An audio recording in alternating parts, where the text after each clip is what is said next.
Assalamualaikum warahmatullahi wabarakatuh. Salam sejahtera untuk kita semua. Ketemu lagi di mata kuliah komunikasi antar pribadi. Kali ini saya mau sedikit menjelaskan tentang teori-teori yang bisa diaplikasikan dalam komunikasi antar pribadi. Oke, langsung saja saya share materinya ya, Pak Mas.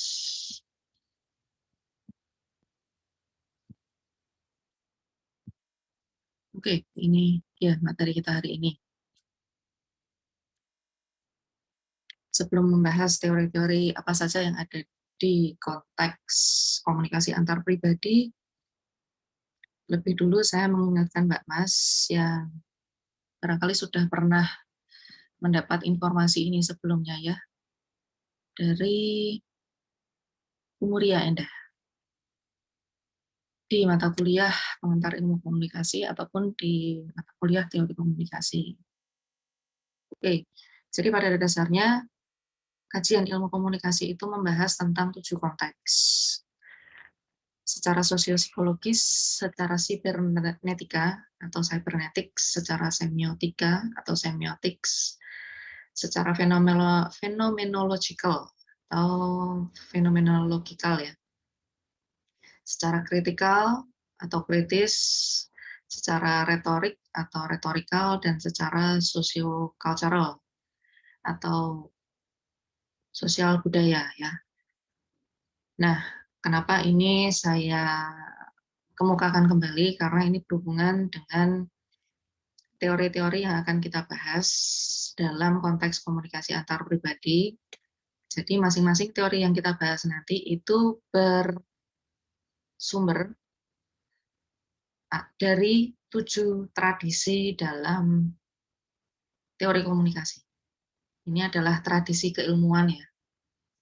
Tradisi keilmuan itu bisa diartikan juga sebagai pendekatan memahami ilmu komunikasi yang spesifik mengacu ke salah satu tema. Misalnya dari retorika. Retorika ini bagaimana cara kita mendeliver atau melakukan public speaking atau orasi atau pidato gitu ya. Jadi tradisi retorik atau retorika ini menelaah teori komunikasi dari sudut pandang atau perspektif cara manusia memanfaatkan narasi untuk mempersuasi orang lain. Begitu juga dengan tradisi-tradisi yang lain, ada 7. Saya yakin Mbak Mas sudah pernah dijelaskan oleh dosen pengantar ilmu komunikasi atau teori komunikasi ya. Jadi silahkan dibuka kembali catatannya atau bukunya. Penjelasannya akan sama dengan penjelasan yang beliau sampaikan. Nah, kemudian dari tradisi tersebut kita membahas ke skop yang lebih kecil ya, dari yang besar kemudian yang ke medium, yaitu area riset dalam kajian komunikasi antar pribadi. Ada komunikasi verbal, non-verbal, strategi manajemen informasi, deceptive communication atau komunikasi yang mengecoh ya atau mengelabui, relational dialectics atau dialog yang relevan, dan yang terakhir adalah technology mediated communication atau interaksi sosial yang menggunakan media teknologi. Ini merupakan pembaruan dari area riset sebelumnya yang membahas tentang CMC atau computer mediated communication. Nah, ini lebih spesifik ke teknologi ya, karena teknologi ini bisa diimplementasikan di semua platform digital. Secara umum, ada beberapa teori dalam kajian komunikasi antar pribadi seperti yang dilihat di layar monitor Mbak Mas, itu ada 17. Tidak semuanya akan saya jelaskan, tapi teori-teori yang saya jelaskan nanti adalah teori-teori yang umum ditemui dan relevan dengan kajian riset yang nanti bisa Mbak Mas ambil dalam ranah komunikasi antar pribadi ya. Oke. Nah, kita ke teori yang pertama, yaitu uncertainty reduction theory atau teori pengurangan ketidakpastian. Dia berasal dari perspektif sosiopsikologis yang menjelaskan kajian komunikasi antar pribadi dari cara kita mengumpulkan informasi atas orang lain. Ya. Secara mendasar itu ada 3 hal yang bisa dijelaskan di sini. Yang pertama adalah strategi pasif. Ya, itu kita mengumpulkan informasi atas orang lain dengan cara mengamati ya, mengobservasi. Kemudian strategi aktif, kita menanyakan ke pihak kedua, di mana orang lain yang kita cari informasinya itu adalah pihak ketiga. Jadi kita menghubungi si A untuk menanyakan perihal tentang si B. Mudahnya kalau Mbak Mas lagi penasaran sama seseorang gitu ya, tapi mungkin rasanya kok terlalu kepo atau bahkan bisa dibilang jaga image gitu ya, untuk nanya langsung ke orang yang bersangkutan. Maka Mbak Mas akan nanya ke teman. Nah, ini adalah strategi aktif. Sedangkan strategi interaktif, kita sebagai partisipan komunikasi secara sadar membuka kesempatan komunikasi dan langsung melakukan tanya jawab atau diskusi dengan orang tersebut. Ya. Ini interaktif karena hanya ada 2 pihak dan di situ mereka saling bertukar informasi secara tanpa jeda, tanpa mediator, tanpa delay, ya, langsung. Kemudian yang kedua adalah teori pertukaran sosial atau social exchange theory. Di sini informasi itu dianalogikan sebagai sesuatu yang berharga. Jadi kalau dipertukarkan, ini berarti manusia sedang melakukan transaksi ekonomi di mana komoditi atau barang yang dipertukarkan adalah informasi. Nah, karena interaksi atau komunikasi antar 2 orang ini dianggap sebagai transaksi ekonomi, maka masing-masing partisipan komunikasi yang terlibat mengoptimalkan manfaat atau benefit yang dia dapat dari partisipan komunikasi yang lain, meminimalkan resiko. Ya. Jadi kita berusaha seminimal mungkin untuk mendapat benefit atau manfaat atau keuntungan atau profit sebesar-besarnya. Ya. Ini seperti prinsip ekonomi dasar ya. Jadi effortnya semakin sedikit, tapi berharap mendapatkan profit yang semakin besar. Nah, teori ini dipengaruhi oleh beberapa hal. Yang pertama, pengungkapan diri. Ekspektasi kita sebagai partisipan komunikasi adalah mengungkapkan diri seminimal mungkin dan mendapatkan informasi dari orang yang kita ajak berkomunikasi tersebut sebanyak-banyaknya. Nah, ini transaksi yang berat sebelah ya. Ini umum di dalam prinsip ekonomi karena secara mendasar memang demikian. Tapi ada juga transaksi yang sifatnya paralel, artinya kita mengungkapkan diri sebanyak dengan informasi yang kita dapatkan. Kemudian ekspektasi ya, otomatis kalau kita sedang mengumpulkan informasi, kita pasti punya pengharapan tertentu. Artinya kita mengharapkan partisipan komunikasi yang lain ini untuk jujur terhadap kita, mengungkapkan sebanyak-banyaknya informasi yang bisa kita dapat. Nah, tapi di sisi lain, kalau kita punya ekspektasi, kita juga harus memberikan apresiasi dong, ya. Artinya setelah partisipan komunikasi itu merespon apa yang kita mau dan kita mendapatkan apa yang kita inginkan, kita juga harus mengapresiasi upaya partisipan komunikasi tersebut dengan memberikan informasi yang sepadan. Nah, dari keseluruhan interaksi tersebut, biaya yang dibutuhkan dalam suatu hubungan itu juga bisa dianalogikan sebagai upaya atau effort. Semakin besar upaya kita mengungkapkan informasi, maka kita juga berharap untuk mendapatkan informasi dengan jumlah yang sama, misalnya.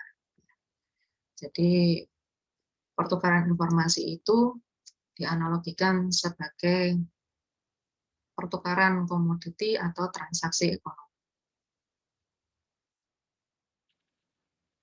Yang berikutnya adalah symbolic interactions atau interaksionisme simbolik.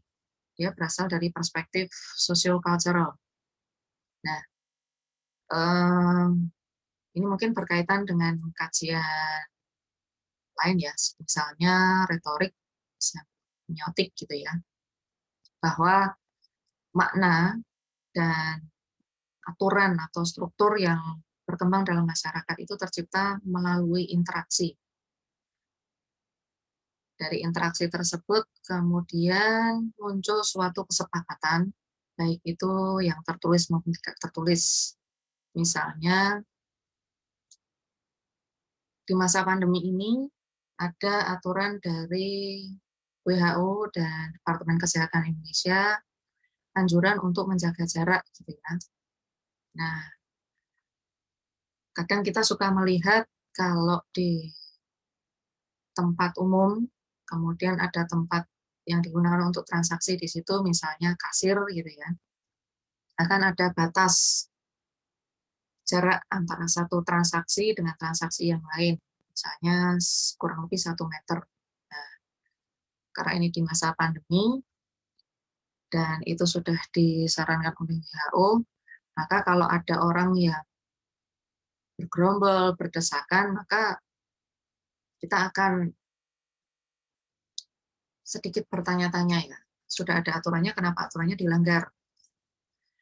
Atau misalnya di perempatan, supaya tertib, Dinas Perhubungan dan Kepolisian itu sudah merujuk ke aturan lalu lintas internasional bahwa merah itu berhenti, kuning hati-hati, dan hijau itu silakan untuk jalan gitu ya di traffic light. Nah, kita menyadari dan itu sudah menjadi kesepakatan umum. Maka makna yang muncul dalam benak kita kalau lampu merah itu menyala, maka kita sebaiknya atau wajib berhenti. Demikian juga kalau hijau, maka silakan jalan. Gitu ya. Nah, ini adalah makna interaksi dan konsensus yang terbentuk dalam masyarakat. Interaksi simbolis ini dipengaruhi oleh 3 konsep. Yang pertama, masyarakat. Nah, masyarakat ini adalah tempat di mana kita membentuk suatu kesepakatan dan kita mengacu kepada kesepakatan tersebut. Nah, dari masyarakat ke diri kita itu dihubungkan oleh pikiran atau aspek kognitif. Kita menyadari bahwa kesepakatan itu ada untuk disetujui dan ditindaklanjuti bersama, bukan untuk dilanggar. Ya. Maka aspek diri kita adalah atau prakteknya tindak lanjut dari aspek kognitif, kita mematuhi aturan-aturan tersebut dalam kehidupan sehari-hari supaya terjadi ketertiban dan harmoni dalam masyarakat. Kurang lebih penjelasannya seperti itu untuk 3 konsep yang mempengaruhi interaksi simbolis.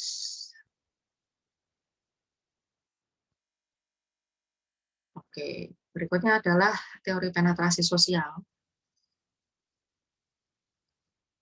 Ini mengacu pada perilaku timbal balik antara 2 orang yang sedang atau dalam proses mengembangkan suatu hubungan.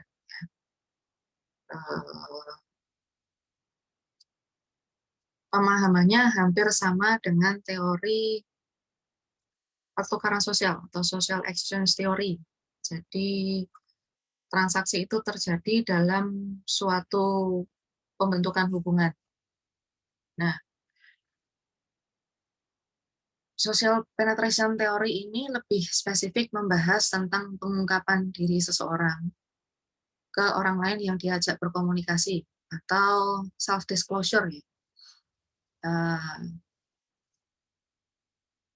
Kayak kita kalau sedang curhat ke teman dan sahabat itu pasti akan berbeda.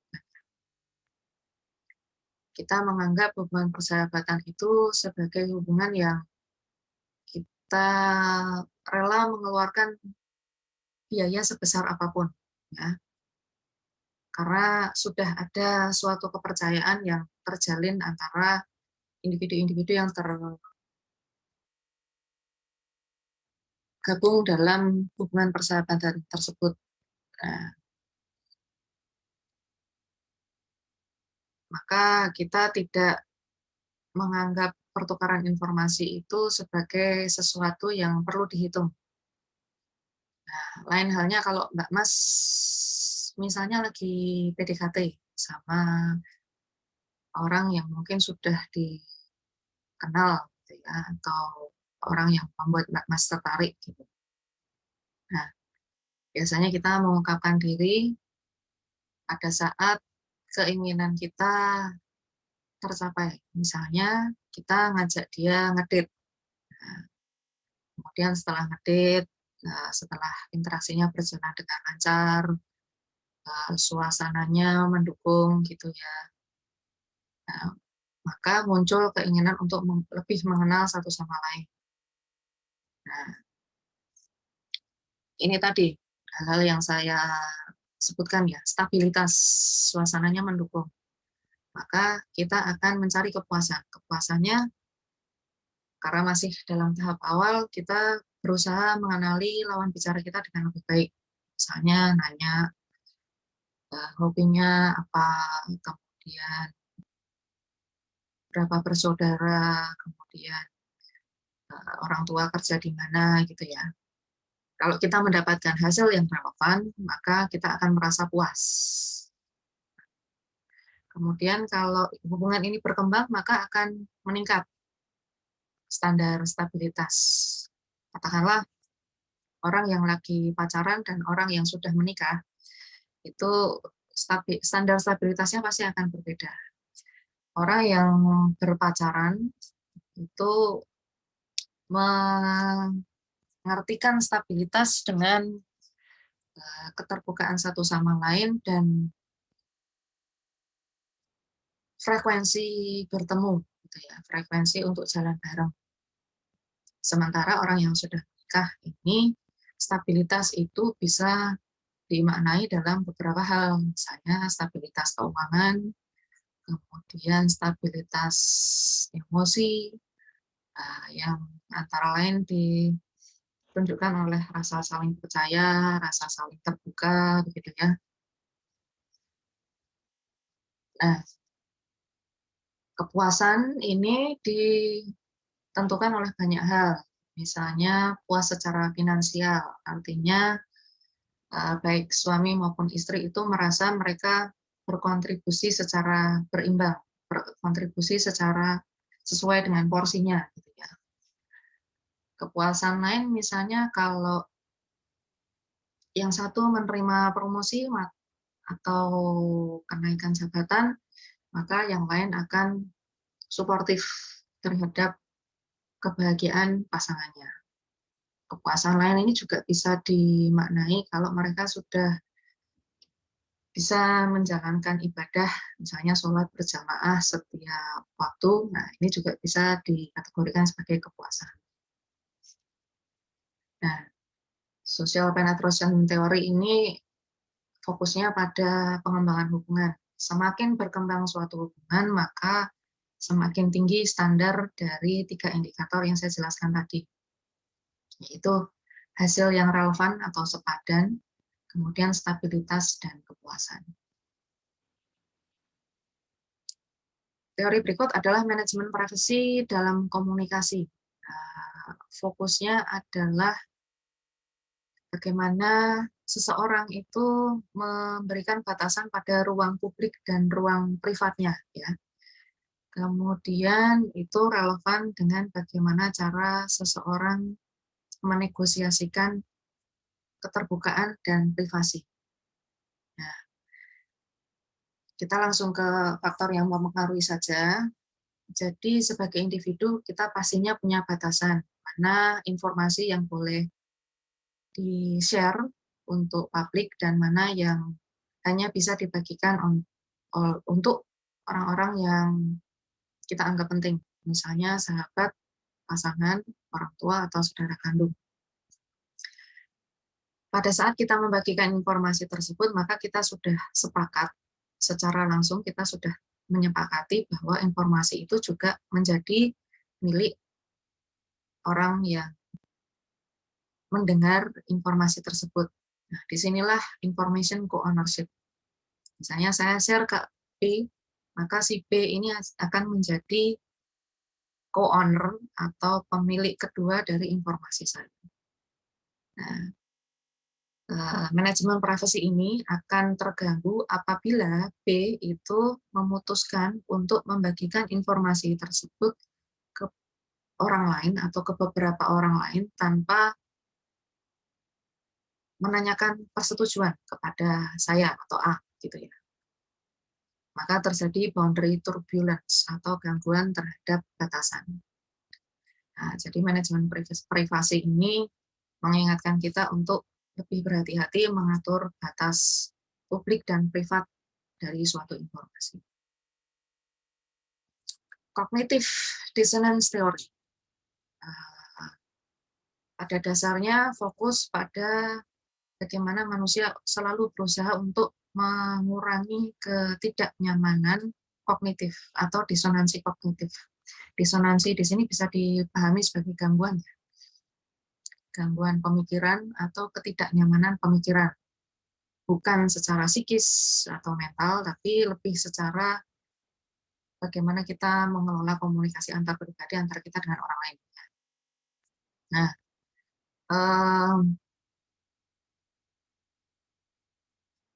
untuk lebih mudahnya, analoginya seperti ini. Setiap hari, setiap saat, kita mendapatkan informasi baru.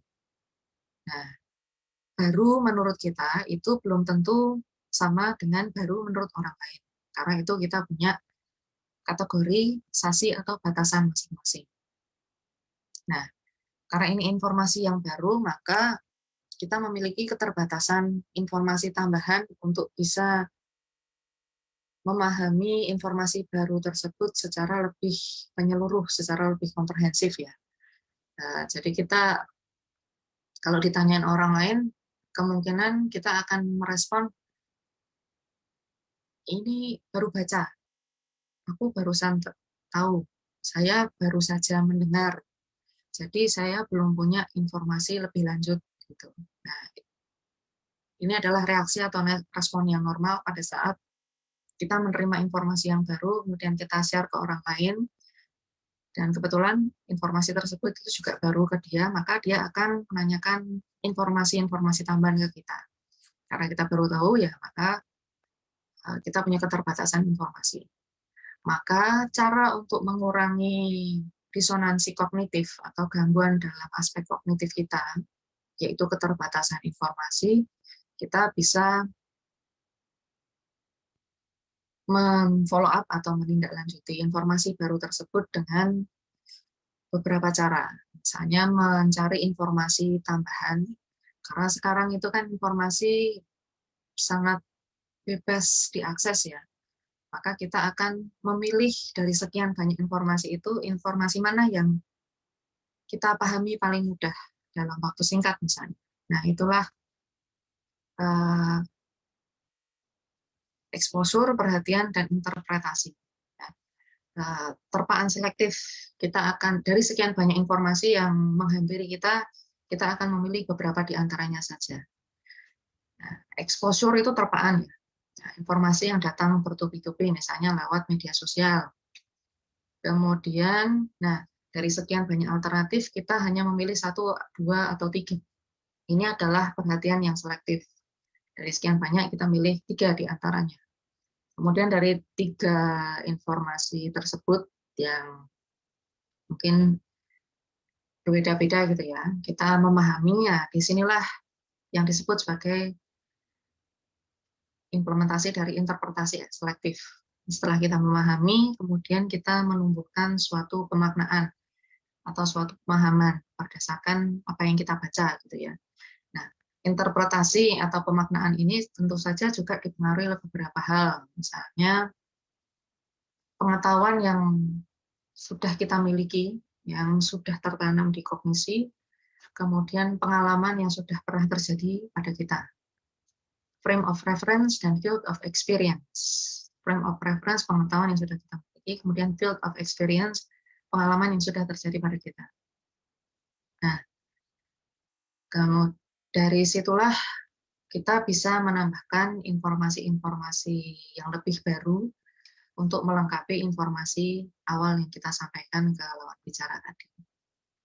Nah, kemudian kalau ini ditanyakan oleh beberapa orang di beberapa timeline atau waktu yang berbeda, maka kita akan memanggil informasi yang baru saja kita pahami itu secara terus-menerus. Ya. Maka terbentuklah retensi selektif atau pengulangan memori. Nah, barusan kita menyampaikan ke si A, kemudian ada lagi nanya si C. Kita cerita lagi ke C, kemudian B nimbrung. Kemudian C menjelaskan dari sudut pandangnya ke B sambil kita menambahkan informasi baru yang kita sampaikan. Kurang lebih begitu cara kerja disonansi kognitif. Ini ada teori terakhir ya, teori atribusi adalah bagaimana seorang individu atau kita membuat kesimpulan atau asumsi dari perilaku yang diamati. Ini adalah semacam mekanisme pertahanan atau defense mechanism supaya kita bisa memprediksi apa yang akan dilakukan oleh lawan bicara dan kita bisa merespon dengan sebagaimana mestinya. Nah, jadi atribusi itu bisa dipahami juga sebagai pemberian label. Misalnya kita memberikan label kepada saya secara pribadi ya, contoh saya memberikan label kepada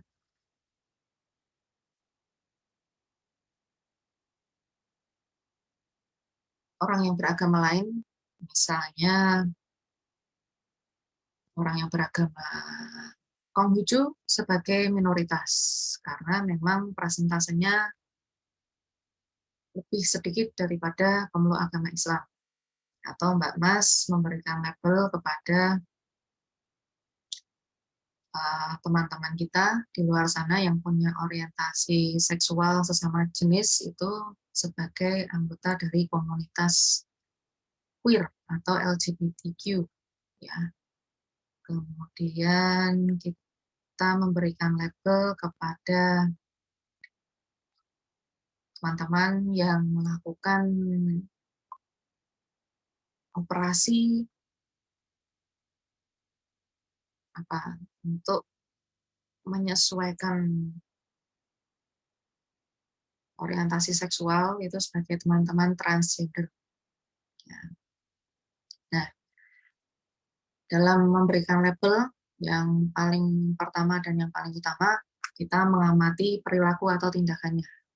Kemudian dari perilaku atau tindakan yang dilakukan oleh orang tersebut, kita akan memberikan penilaian. Nah, seringkali penilaiannya ini bersifat subjektif, karena kita memakai perspektif kita sendiri, kita menerapkan standar kita ke orang tersebut. Ini seringkali tidak fair, tapi sayangnya ini seringkali kita lakukan. Nah, maka dari situ kita bisa memetakan bagaimana proses pelabelan ini berlangsung. Dari apa yang kita ketahui secara internal, kemudian tertanam di kognisi, kita aplikasikan untuk orang lain. ya. Jadi dari sini kemudian kita mengamati orang lain, kita memberikan label tertentu. Misalnya, ih ini orang kok nggak pakai masker di tempat publik, pengen kena corona ya gitu. Atau katakanlah Mbak Mas lihat orang buang sampah sembarangan. Wah, emang nih orang kita susah diatur ya, buang sampah aja sembarangan ya. Ya ini untuk hal-hal yang negatif, tapi kadang kita juga melakukan pelabelan yang sifatnya positif.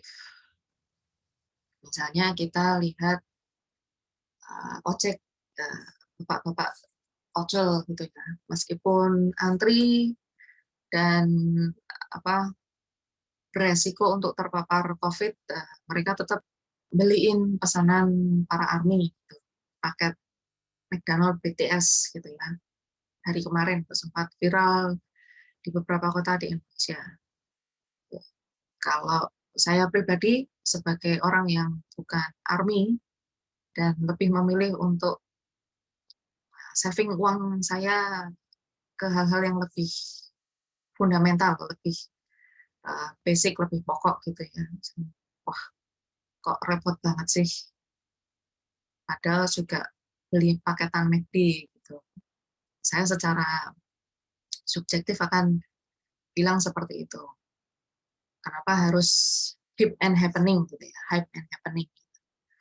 Sementara Mbak Mas di luar sana yang ARMY gitu kan, wah pokoknya aku harus dapat. Nah, ini termasuk eksistensi di dalam komunitas, minimal bisa buat konten untuk media sosial gitu kan. Nah, ini adalah atribusi atau pelabelan. Kita memberikan penilaian atas apa yang dilakukan oleh orang lain. Dan kita menggunakan perspektif atau sudut pandang orang pertama untuk melakukan penilaian tersebut.